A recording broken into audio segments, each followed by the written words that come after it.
Namaste and welcome back to IndoCan Connections. I'm Dale. Hi, I'm Gary, and today we are doing a cost review of the Model Y for Tesla. The cost of ownership for the last 2 years. Tesla owned by my brother-in-law or my friend, and Dale's friend also, Arvind. So let's go check it out. Chale? Hello.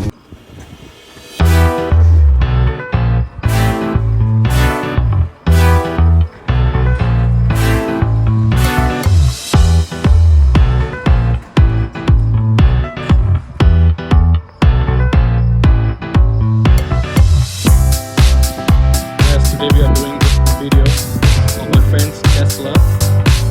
All right, Dr. Arvind, can you tell me a little bit about your car?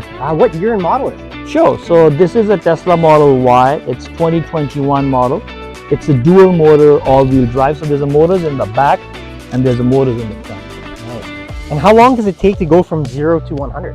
Well, this is, as you can see, it's a SUV crossover. It's not a sports car, right? But still it can go from 0 to 100 around 4.9 seconds. So you have owned this for 3 years, correct? That's right. Awesome. So how many kilometers have you put on it already? It's around 81,000 kilometers on it. All right. So what is the range in a full charge? So when I bought it 2 years ago, one full tank gives about 525 kilometers. It's got a bit degraded now. It's probably around 510 kilometers full tank.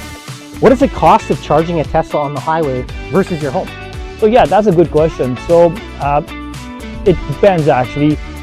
Probably when I went to Banff and back, I used the Tesla supercharger. So there's every supercharger around every 100 kilometers. So that takes about $15 for a full tank. But when I do it at home, because as you know, the Manitoba has the cheapest Manitoba hydro rate, it takes me $8 to charge full tank. Very neat. And is there a difference between the US and Canadian infrastructure when it comes to charging Teslas? Oh, absolutely. I mean, obviously it's an American California car, right? We are using it in Manitoba winters. Not the ideal, but when I went to Minneapolis and back, it was much more, I would say, obvious, those chargers, those superchargers. And they were more busier because more people are using in US as compared to Canada. Can you share with us the cost of maintenance on an annual basis, as well as how much you've had to put into the car over the last 3 years? Yeah, so that's a good question as well, because people think they can buy Tesla and that's the end of the story. Well, I did get a PPF, the paint protection film in the front, and I also did the ceramic coating of the whole. Well, that prevents from rusting and like the stone chips, because I do a fair amount of highway driving. Apart from that, and that you can do if you want to, but apart from that, the only maintenance is actually the tire change, because technically there's no engine fluid. The only thing I put on is the windshield washer fluid. Very cool. What is the one thing you love the most about the Tesla? So the one thing most is the whole technology behind it, you know, and small cute things like the whole Netflix, YouTube is in the screen in the car itself. There's a lot of technology behind it. Nice. So, opposite question, what is one thing that you hate the most about the car?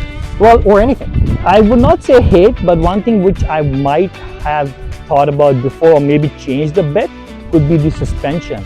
It's a little stiffer suspension, because we have a lot of potholes in Manitoba, right? And I feel it's a bit more stiff. It's like a sports car thing, right? But softer suspension would have been a better option. Nice. And how much was your initial cost for this car? Okay, so I mean, I got it shipped from California actually, because we don't have the dedicated Tesla store or over here in Manitoba. So I ordered it online, just like ordering an iPhone. So it goes on the app, order it, pay the down payment upfront, you book it. And if you want me to put a number, it's roughly around $80,000, but it has changed. It went high in the last couple of years. Now it's again plateaued again. And the bigger thing is not about how much we pay for the car. The bigger thing is how much we save, because we are not putting gas in the car, right? It's cheaper hydro. So would you recommend this car to other people? What are your thoughts? So it all depends. You know, if you are tired of going to the gas station, standing in the long lines and stuff like that, probably maybe. But it does come with its own sort of restrictions. So we need to make sure we need to plan out. For example, when we went to Banff and back, we just put the hotel Fairmont Banff, and he just told me after every 400 kilometers we need to stop here, charge it, And that charging can vary, right? Sometimes it takes about 20 minutes, sometimes about 35 minutes. But average, I would say 20 to 25 minutes is what you need to make sure you have it. If you have that kind of patience, the technology is amazing. Nice. Thanks for answering my questions, Arvind. Would you mind giving us a quick tour of a couple of the neat features of your car? Sure, absolutely. So I'll start, everything is controlled through the app actually, so we don't have to do much. There's no key actually. There's a small card, you just tap, the car opens. So the biggest thing according to me is the front, because there's no engine, right? So we have a lot of space in the front, we can use it. I put some small bags in there when I went to Banff and Minneapolis, like I mentioned. Apart from that, the other thing is the door handles are pretty neat because it's all aerodynamic, right? There's not much happening over here. And if you want to take a look inside, it's minimalistic design interior, as you can see. So there's just one giant screen in the middle, and that takes care of almost 99% of the functions. Very comfortable seats, good ground clearance. The technology is the biggest thing. I got the child seats in the back. So apart from that, there's a big space in the back as well. So the trunk actually is pretty big.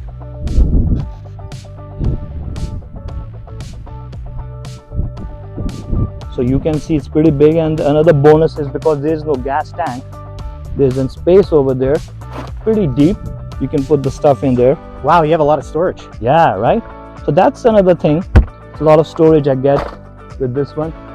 And charging is very simple. All I need to just home, put the charger, plug it in over here. So yeah, I mean, it's pretty easy to charge at home. I have a habit of doing it pretty much every second night, just to make sure I don't forget it.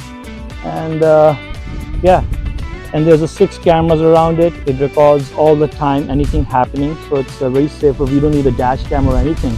It's a safer vehicle. It's a very smart car, and it takes care of itself. Awesome. Well, Dr. Arvind, thank you so much for your time. It is much Anytime. appreciated. Thank you again for watching, and please like, comment, and subscribe. Have a great day. Thanks. Take care, guys. Hey Arvind, do you know Dale also got an electric car? What do you mean? Dale, you didn't tell him?